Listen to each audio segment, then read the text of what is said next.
Hey everybody, how you doing? This is Matt Hedstrom and Scott Kruzmark, the owners and founders of Rehab Estimator Pro, otherwise known as REP. Scott, when are we going to start branding our t-shirts? We've got, we came up with the tag. By the way, this is my good buddy, Crazy Dave Nelson. Okay. Hi, everybody. Is that okay to say? Yes. Great. Okay. All right. Thank you for getting the permission. Yes. All right. Well, after the fact. Yeah. So tell me if you like this. You've never heard this before, but Dave has been an awesome fan of REP since the beginning, and he's got an affiliate link. He's pushing it all over. He uses it every day, and as you can see clearly, Dave, I have it up on my screen here, so yep. I'm using it as well in my own business every day. That's why we made it. But tell me this: we got a t-shirt. How many reps have you done today? How many reps have you done today? REP. Oh, I love it. Isn't it? You'd wear it. That is good. Okay. All right. We're going to get the t-shirt. All right.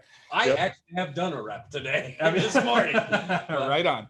So that's fantastic. I did one just last night and got a deal that I don't want to offend everyone that's has a license, but once again, dealing with a used house salesman, otherwise known as a realtor. I scrambled and ran. I was the only one given the opportunity to get in on this deal. I had to come in as the general contractor last night because it's a terribly messy, horrible divorce situation. Want to tear each other's throats out. The judge is now forcing them to sell the house. They don't want to sell it.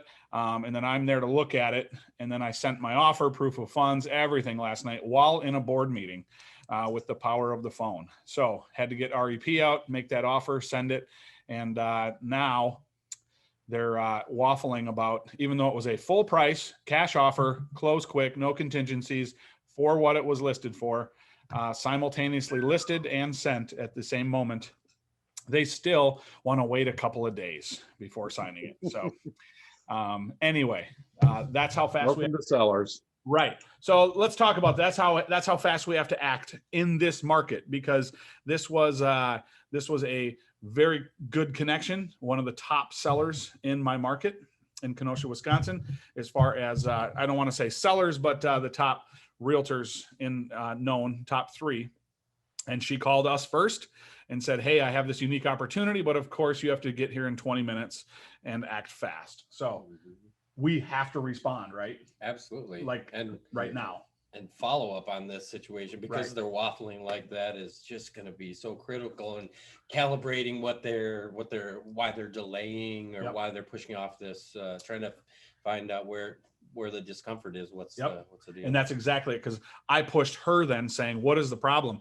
You're not going to, I'm not going to play this game of, now my offer is going to expire. Are we going to extend it? What is the deal? Well, she's very embarrassed as well. So part of the thing was they don't want any showings. And so the showings have to come to her to be accepted. So the showings are literally piling up, and she's not accepting any of them right now. So I'm thinking we'll be good, but to play that game right now is ridiculous. So what I did, just like you said, Dave, I followed up again with now a proof of funds letter again this morning. Hey, just so you know, send this to the attorney. Here's proof of funds. Let's get this deal signed at least. Right. So, give them the opportunity again to accept and to have their problem solved. Remind them that, we have a solution. Anything new, but but that's the thing. But you have to right now with, we're talking about deals being thin, deals being, you have to respond. And typically that's not how we run our businesses, right? We don't, jump when anybody, When one of my disposition guys says, I'm waiting to hear from the seller, I say, why? Right. Yep. And that's a good point. So let's talk a little about that right now. With fear, even with fear coming in, you can't allow, especially in this market right now where you've got hustlers like us 3 right now. Right. That's right. You can't use excuses, Scott, right? Like, the prices and there's just not any good deals, or this market, you got to be right on top of it. And one of the benefits of using the estimator, the rehab estimator, is that you can feel comfortable that the numbers that you're giving are in fact good. Yep. You can live with those numbers. They're conservative, but if you're the first one in there with a number, that increases your your chances of getting the deal tremendously. Yep. So to be sending these right from, which is what we're doing, tablet, I've got my iPad set up here ready to go because I've got another house to get to in Illinois today, which again, it's in that time frame of I caught her from a referral, a good, my plumber, my sewer contractor actually, says, hey, there's this lady next door. She lives in Florida. She doesn't know what to do. It's a tenant. They're moving out. So I caught the tenant right at the point where he's got to give up the keys. And so I'm going to go meet him, put a lockbox on the house. I'm trying to help her in any way. My pitch to her is, because it is true, core values in your company, I'm gonna do what I can to help. You're a friend and a neighbor of my friend, and that we've been on plenty of mission trips together. So I'll do what I can. Man, I can hook you up with my attorney to list the house. We can give you a cash offer. We can go and fix it up and JV with you and sell it and split the profits. There's all kinds of options here. Okay. So just give us the opportunity first before you say, what's the typical line that you don't want to hear? Well, I've got this friend who's a realtor, and they say, I don't want somebody walking. I got this narrow window. Okay, that can give me $300,000, right? Worth 120. Yep, exactly. So we've got to jump on these opportunities. So I guess in that, starting with basic fears that we have to eliminate, and we're going to talk actually on this call about wholesaling as well, and using REP. And what that looks like, because there's so many wholesalers out there right now, and this is such a great tool for that, for everyone to trust, your numbers. But some of the other fears we just want to squash right away that, even very basic, like you have to eliminate these things.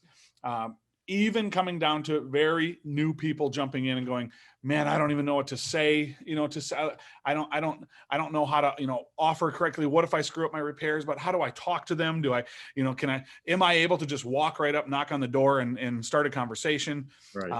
You have to get past these things right now, to survive in this market, with all you have to get past them pretty quick. Yep. Right. And you've heard me say this before. I go back, many years to the first time. I've got a whole stack of return mail over here. When I started doing direct mail, very first time sent it out ever. I just did what my coach told me to do. Okay, here, write this letter, find this database, send these out. And the phone rang. I was not expecting that. I was having so much fun. Yeah, that's right. Oh no. Great hobby, meeting new people. Right. The phone rang. I swear to you, Scott, I literally answered, hello. It said, I knew it was from, it was Google Voice probably at that time. Now I have a separate marketing phone that, that we use. So I always know, through CallRail, which campaign it's coming through. And I literally, the guy says, yeah, I got your letter in the mail. And I literally, I'm so sorry. And I hung up. I literally, I was scared to death. At least you answered the phone. So, right. I answered the phone. So anyway. Yeah, now, there's another step there. Right. Yes. So now it's, I'll cold call anybody. I'll take any call that comes. I don't even care what campaign, probate, divorce, pre-foreclosure, tired landlords. You just naturally develop your own pitch, right? Yeah. Right. You did that many years ago too. Yeah. And you adapt the pitch on the fly. Right. Right. Oh, for sure. Because, it's somebody who's in eviction, you need to move really quick because they're in pain right now. Right. Whereas a probate, you got to be real sensitive. Yep. Because, somebody's grandma died. Yep. You have to be careful for that, be sensitive to it. Yep. Yeah. I quit doing the pre-probate, as they're called. Those are all pulled right off of the obituaries in the newspaper. And those were really tough calls. So I quit doing those, but tell us about your first call, man. You remember it? I missed the call. Okay. I don't know if that was by design or not, but I do remember it vividly. I was standing in the kitchen and I retrieved the message, and it was somebody calling about my bandit sign. And I called up Jason Lund, who has been my coach and mentor all along.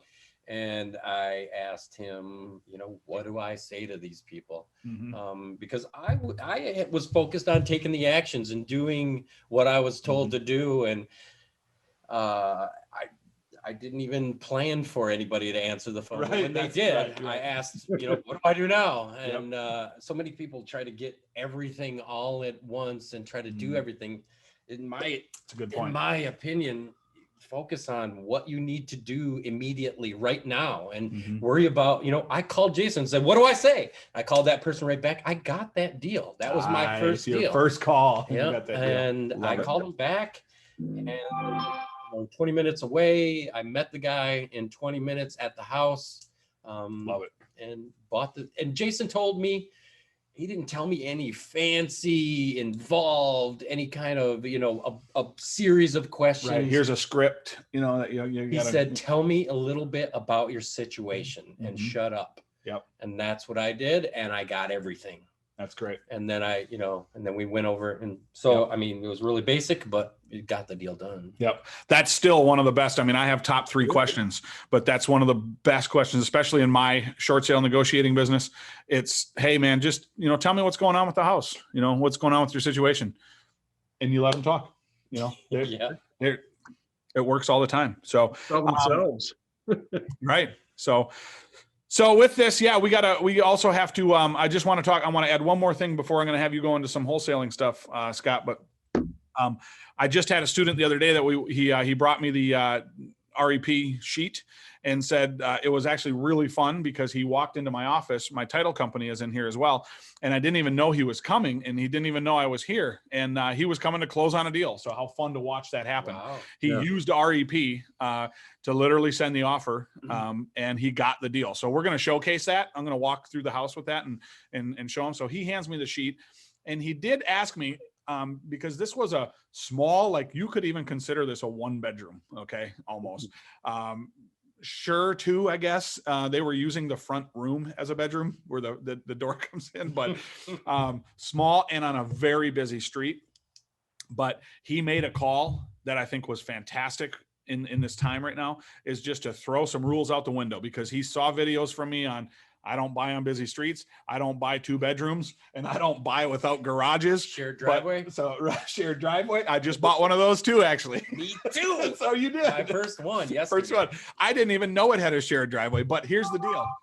The rules are going out the window right now because there are no houses. So any deal that comes along and it's a deal, you get it, you buy it. Okay. Right.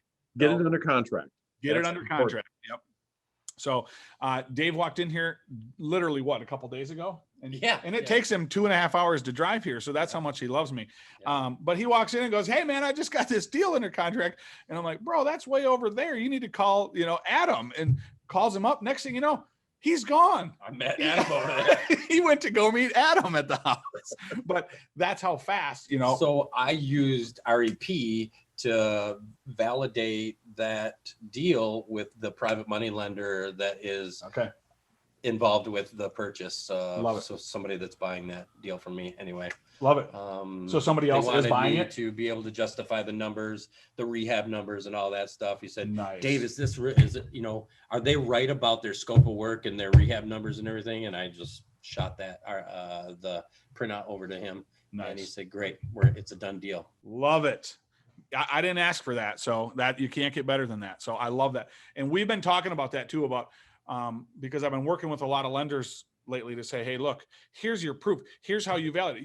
Here's how you trust people, especially if you're a newbie and you've never done a full scope of work before. We're all using the same system. And so we know the numbers work because even our contractors are using it. So let's shift a little bit and we'll spend the last bit of time on, how to use REP for wholesale deals. So you've already, I want you to talk specifically about the software, but I'll just let you know how I've been seeing it used out there. And the way I've used it is a lot of times, and especially coming out of, with post-COVID, when it was in the middle of pandemic and lockdowns, people were sending videos or they'd do FaceTime. Yeah. I'd have FaceTime. People walk through a house. Well, here, will you grab that set of, I got it right here. We have now,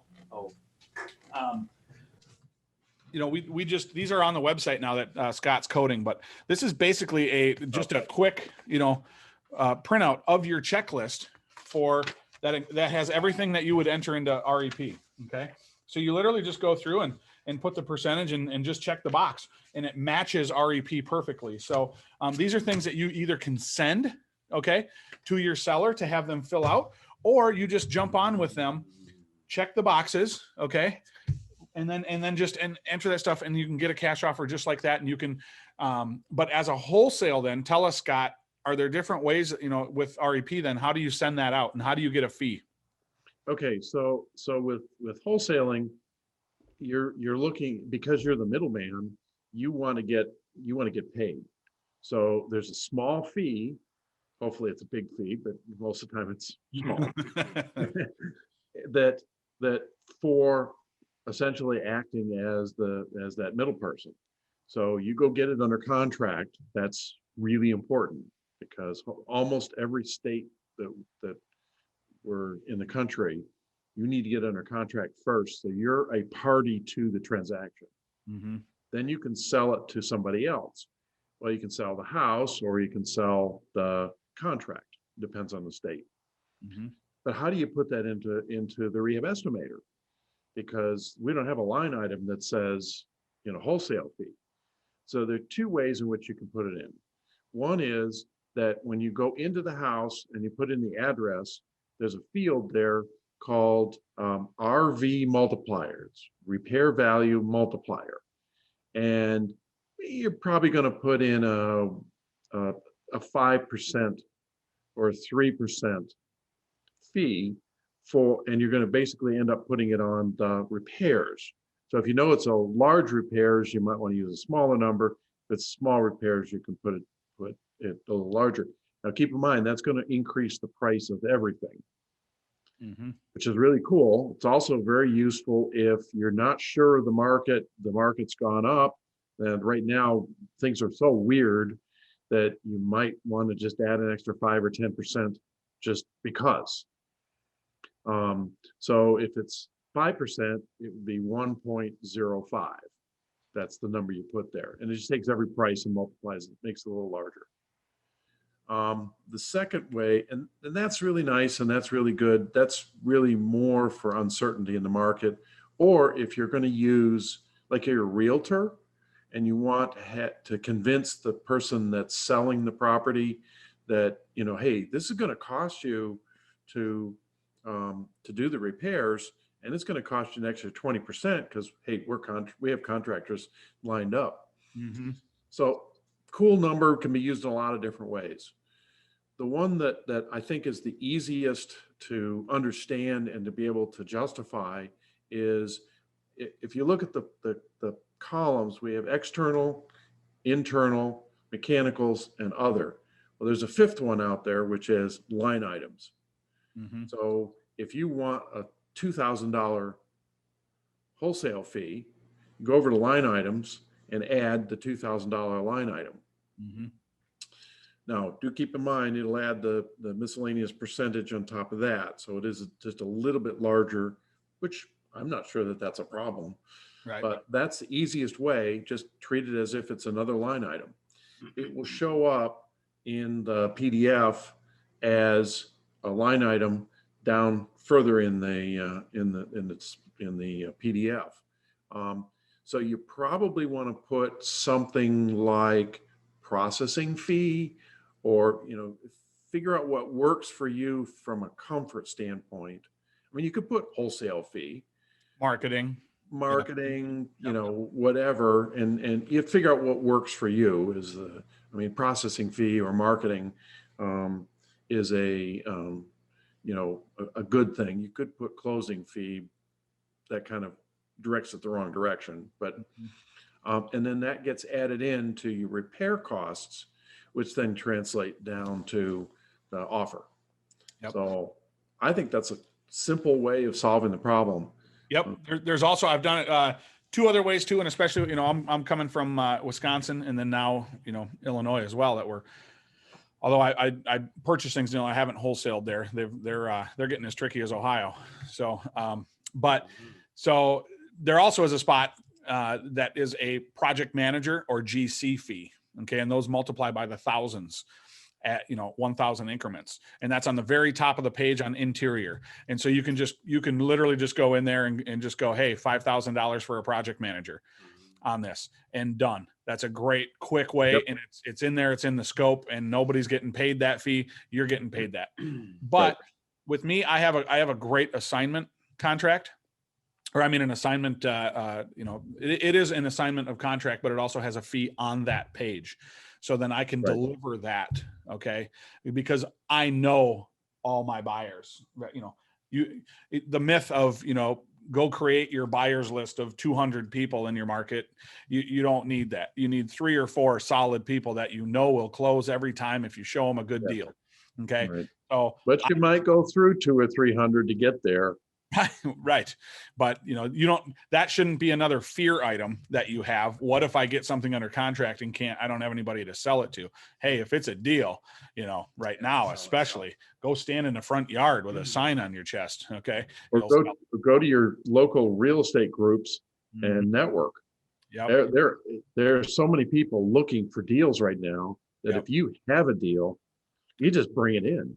Yep. Facebook groups just galore, that's, that's not a problem at all. But, excuse me, that's how I have a contract as well. And that's something we could even include, in the tools section as well, Scott, that we're building out right now, a tools and resources section. Yeah. And we can put that assignment contract right in there just to say, hey, here's the contract I have.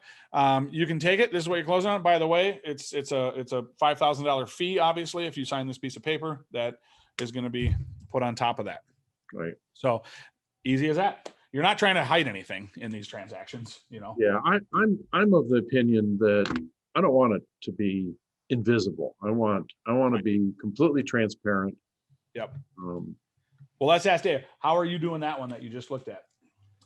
The wholesale deal out there, because that's a tricky, you tell us how, because that's a great creative deal. You didn't actually go and close with cash, right? How did closed with $35,000 of my own money, okay, and had the seller hold back 120 and some change. These buyers are savvy enough to know that they're paying, and it's a $20,000 wholesale fee. Okay. But I actually did end up closing on the property with some of my own cash, for which I don't recommend anybody ever do, because I'm sitting there going, yep. So you brought a couple of bucks, right? So you brought in a portion of your cash, and had him carry the rest of the note. Yep. For how long? For 2 weeks. 2 weeks. So that's a note and mortgage for 2 weeks. That's a hustle. All right. That is. Yeah, it is. Okay.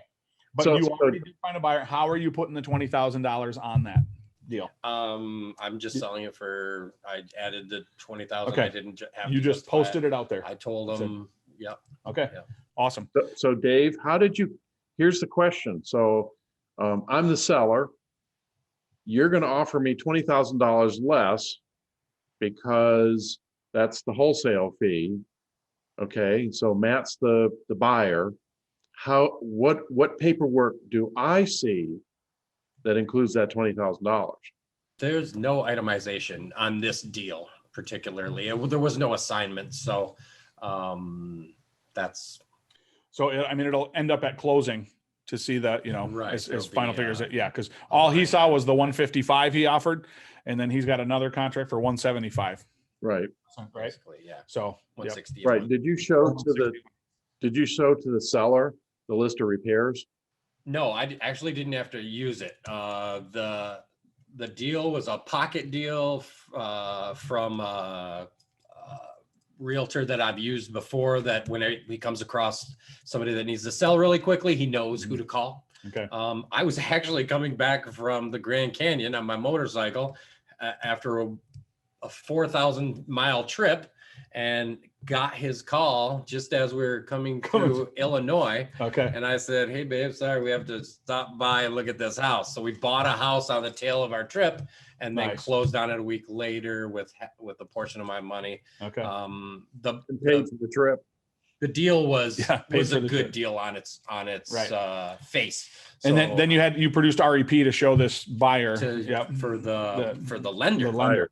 To justify because the people that are buying it they didn't have the best looking list of repairs and rehab estimates and all that stuff. So Gotcha. I just sent over mine from REP. Love it.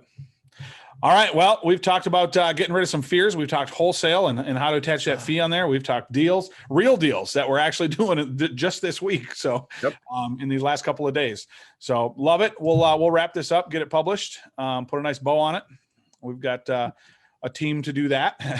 That's all I know how to do is press start and stop. All right. Right. So, and even there, sometimes you move the mouse when the screen goes dark. All right. That's right. Yeah. So, all right. Hey, this has been a lot of fun. We'll see you on the next one, and we'll talk to you next week, Scott. All right. You take care. All right. See you later.